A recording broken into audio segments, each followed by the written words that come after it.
Hello YouTube, MikeLibertarian here. Yesterday, someone posted a comment on one of my old videos, a video from about a year ago entitled, Christian Ministers Refuse to Officiate Gay Man's Funeral. Let me read it to you. Liberty Lover 1969. I wonder what year he was born in. This is likely a fictional account that was concocted to try and make a point. Non-denominational Christians do not have priests.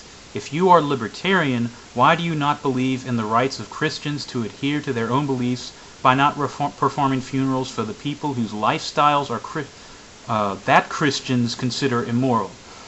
You take a libertarian position only when it gives you an excuse for an immoral lifestyle, but not when it protects others from having to violate their ethical convictions. Now, there's a lot wrong with that statement, but here was my initial reply. Libertarianism isn't amoral. It is the political philosophy that, among other things, which I should have added but I didn't have room, among other things, personal morality shouldn't be legislated. However, that does not speak to the personal morality of each libertarian and does not prohibit them from speaking out against social injustice. By the way, this really did happen. If I said priest when most non-Catholics call them pastors or preachers, then I just misspoke. I live in southern Louisiana. Most people around here are Catholic. I meant clergy in any case. An evangelical Christian Tea Party Republican claims that I am not a true libertarian, even suggesting that I should go and change my name, because I dared to criticize someone else for their beliefs. How does he know this about libertarianism? Because the evangelical Christian Tea Party Republican is a true libertarian. He claimed that my condemnation of 3 local pastors who had refused to preside over a man's funeral simply because he was gay constituted force, because it was allegedly a violation of their right to be secure in their consciences. I clarified to him that I was not advocating force, and that the criticisms of a private citizen to another do not constitute a violation of their freedom of conscience, because they are free to accept or reject those criticisms. Freedom of conscience does not include freedom from criticism.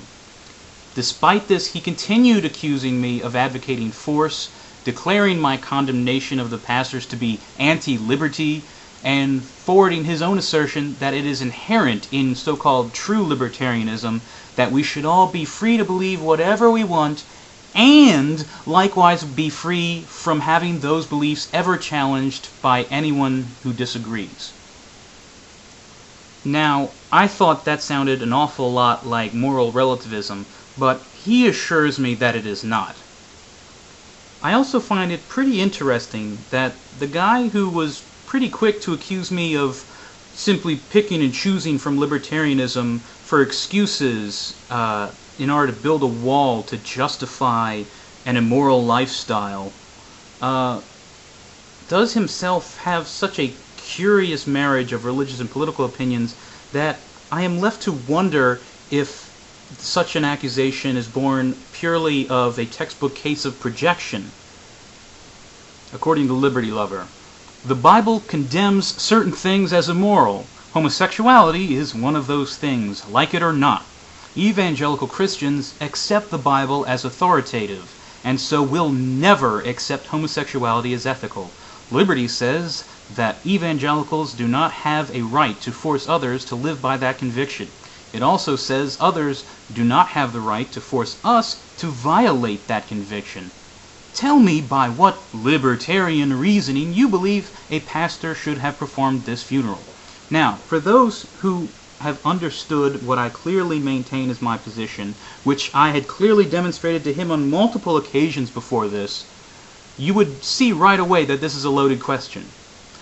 He has denied that this is a loaded question, and I addressed it nonetheless. He says I didn't answer it because I didn't answer his loaded question the way he wanted me to, but I addressed it nonetheless, again, on multiple occasions after this.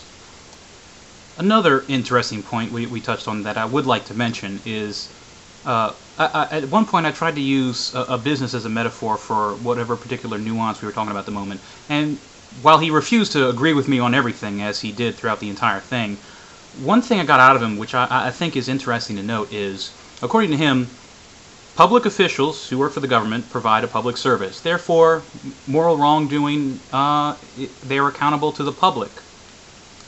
Businessmen, who through their companies, also provide a public service and are therefore accountable to the public for wrongdoing. Pastors, through their churches, are somehow not accountable. Why is this? Because, according to him, churches are not like clubs or businesses. A pastor does not provide a public service, he tends to a flock. Because, I mean, if it's a libertarian evangelical Christianity, I mean, one would think that with the freedom of conscience he claims to be central to libertarianism, you would think that, you know, some of these members of the flock would come and go, like new converts. As conscience changes, you would have new converts, apostates would leave, people who don't believe anymore would leave, and membership would fluctuate, you know, kind of like a club over the years. But, I mean, no, I mean, it's not like a club, no. And as for tending to a flock, I mean, that's not at all like providing a service to a segment of the population, except that it is. In fact, I mean, I know he'll just deny it again, but actually, tending to a flock in a church is providing a service to a segment of the population. Just because the brand loyalty of that segment of the population is astronomically high, even beats out some major sport franchises, doesn't change the fact that you're providing a public service. Even if it's just to a segment, it's there, and people are free to come and go, so this flock isn't this separate element over here. They're a part of the general population, and he's providing a service to them. The distinction you make does not exist, which I also find funny because the distinction I was trying to make the whole time about how criticism is not the same as force, you refuse to recognize. Idiot. I would be remiss if I didn't bring up the fact that after spending half a day going back and forth and essentially getting nowhere with this guy, I eventually did block him. I only intended it to ever be temporary. I've since unblocked him. But as you can tell from his last comment here, after a good 6 hours or so on this, being that I first got his original comment around noon, the sun was down when I finally got this comment. This is, after some 30 or 40 comments apiece, a good 15 or 20 exchanges of comments later, each time I'm restating my position. You can tell from his comment here that he has not absorbed any of it whatsoever. In fact, I was so frustrated at this point, you can see from when I opened my final response to him, I'm even channeling a bit of Frank Hill here. Well, that tears it! Now, I wish I had thought of this before I blocked him and when I was still talking to him, but I decided to go ahead and just bring it up in the video. And the reason for that is probably because when you get in some of these heated discussions, sometimes you can get tunnel vision, and that's my bad. But removing myself from this situation and looking on the whole, I realized fairly quickly that he has a very glaring problem in his position, in addition to, you know, just flatly being wrong on what libertarianism really is. And that is that his position is fractally wrong, self-refuting at the most basic of level, and I'll explain how. Let's talk about a few key premises, key aspects to this debate. First, I'm not a true libertarian. He is. He is a true libertarian. True libertarians do not criticize or condemn other people's personal beliefs, because libertarianism, true libertarianism, is founded purely upon freedom of conscience. And freedom of conscience is not only the freedom to believe whatever you want, it's the freedom to believe whatever you want and be free from any challenge or criticism or disagreement with those beliefs whatsoever. We just should go around and leave everyone else alone and just live in our own little bubbles by ourselves. Upon seeing my video, he felt behooved to criticize my criticisms, disagree with my disagreement, and condemn my condemnation. That's self-refuting. That's not only self-refuting, it's self-refuting on a very basic level. A level of fail so severe, it's akin to the pseudo-intellectual hipster who says, words have no meaning. Oh, really? Words have no meaning? Then why did you use words to convey that sentiment, and how did you have any expectation that I would understand what you were trying to convey to me? In the same way, Liberty Lover fails.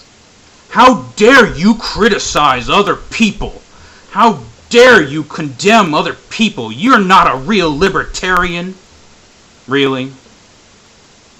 Really? This is why I just can't take Tea Partiers seriously. I mean, it's this inanity of position, born of ignorance, delivered with arrogance. This is why even someone like myself, who favors lower taxes, a less intrusive government,